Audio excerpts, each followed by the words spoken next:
Ken Harbaugh with the Midas Touch Network. It is day 5 of America's war with Iran. We still have not heard from the Trump administration about what the plan is from here. The rationale has swung from regime change to thwarting an imminent attack to eliminating the nuclear threat, which we were told was obliterated after we bombed Iran last summer. But now we have a new rationale from the president, and in some ways, it's the most ominous yet. Donald Trump just put this out on Truth Social, apparently linking our attacks on Iran to their unsuccessful attempts to interfere in our past elections. Why do I think this is the most ominous rationale yet? Because the Trump regime is laying the groundwork to subvert our elections. They will accuse foreign powers of trying to interfere and then use that as justification for extraordinary executive powers to protect and secure those elections. This is as Orwellian as it gets. The Trump regime knows that free and fair elections will end their reign, and they will do anything to stay in power. This isn't conjecture. It isn't paranoia. We now have the playbook, a leaked 17-page blueprint authored by close associates of the president on how to deploy those executive powers under the claim that our elections are being threatened by the outside. Former Republican Congressman Denver Riggleman said this could happen. His book, The Breach, which came out in 2022, wasn't just about the January 6th conspiracy. It was a warning about how those in Trump's orbit learned from that failed coup and are developing their game plan for the next one. This is one of our darker episodes lately. I try to end on a high note, but brace yourselves. Here's me and Denver Riggleman. Denver, as always, thanks so much for joining us. Usually we are smoking and joking when we do these, but America is at war. And I'll never forget the feeling of waking up my girls on Saturday morning and telling them what we were embarking on as a nation. That is a sickening feeling as a father, especially knowing that we are now led by the most incompetent, corrupt, immoral regime in American history, and we are putting the lives of American men and women, not to mention innocent Iranians and civilian collateral damage, we're putting those lives in the hands of these clowns.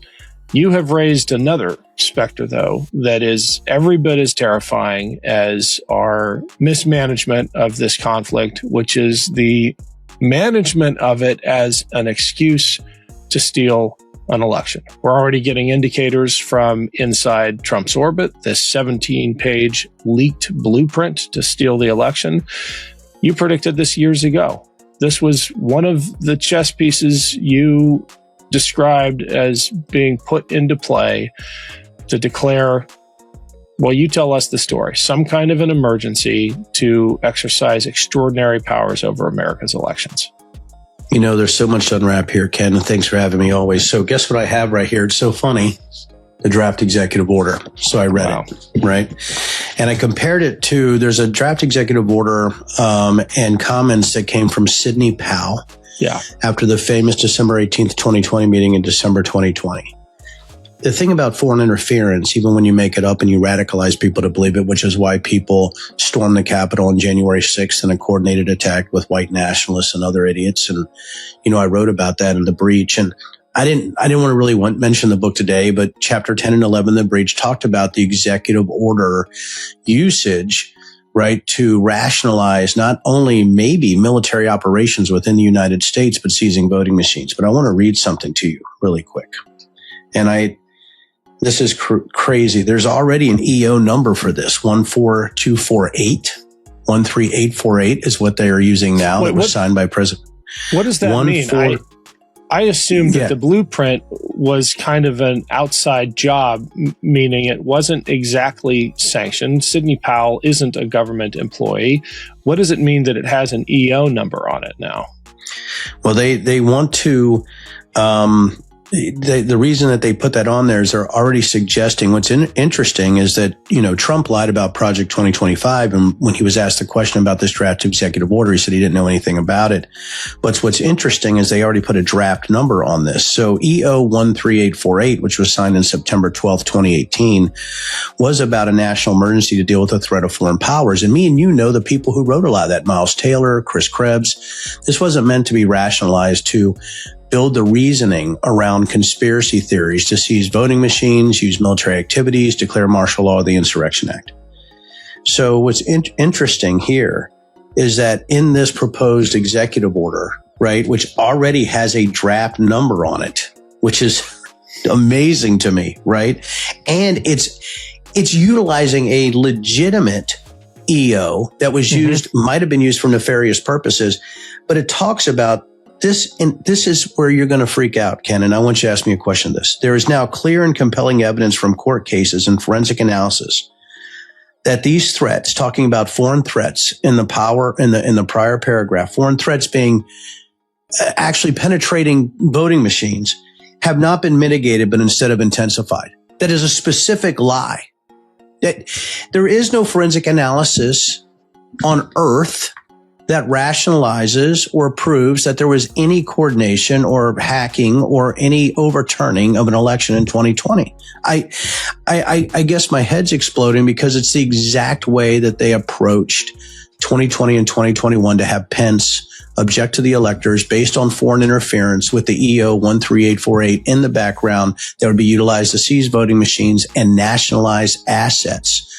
Actual, no kidding, DNI controlled assets to go after who they thought were enemies of the state within the United States. It's incredible to me. Well, the DNI is already involved. We've done episodes about this. Tulsi Gabbard showed up.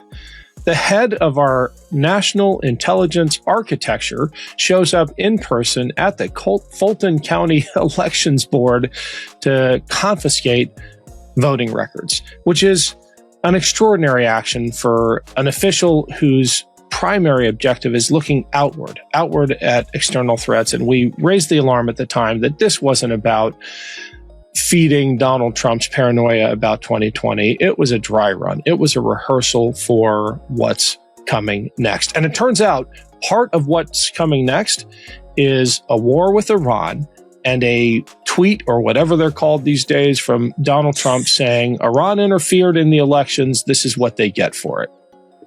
Connect the dots for me. Absolutely, I can. So the thing is, if there's foreign interference in the elections, all they have to do is target where they say that foreign interference was, or utilize that to declare a national emergency, or the Insurrection Act in very directed areas. And what I've told people, just like what happened in 2020 and 2021, it's the same exact playbook. So what they're going to do is they're going to say there's only specific swing districts where this happened. They don't have to, I have people say, oh, Denver, it's all 50 states. How can they do this? No, it's not that at all. All they got to do is manipulate certain counties and certain districts to change the whole flavor of the election, which means seizing voting machines, saying we're not going to allow mail-in ballots there, which you've seen also. But I'm going to read this sentence, and this is what they're going to utilize. When they're talking about, there's a whole paragraph in this 17-page draft that's insane. It's literally insane. But the last sentence is what they're going to use. That all this stuff they found, which is a lot of conspiracy theories, absolutely made up, okay? This constitutes an unusual and extraordinary threat to the national security and foreign policy of the United States. It's Ken with a quick break to tell you about my Substack page, where you'll find bonus episodes and other exclusive content. And subscribing is a way to support this show directly without us having to rely on advertisers. For those of you who have signed up, thank you so much. It is growing harder and harder to rely on traditional media. Just look at what has happened over at CBS. So independent news is going to have to make up the gap. And if you believe in what we're trying to do here in the interviews and the commentary that this show brings you,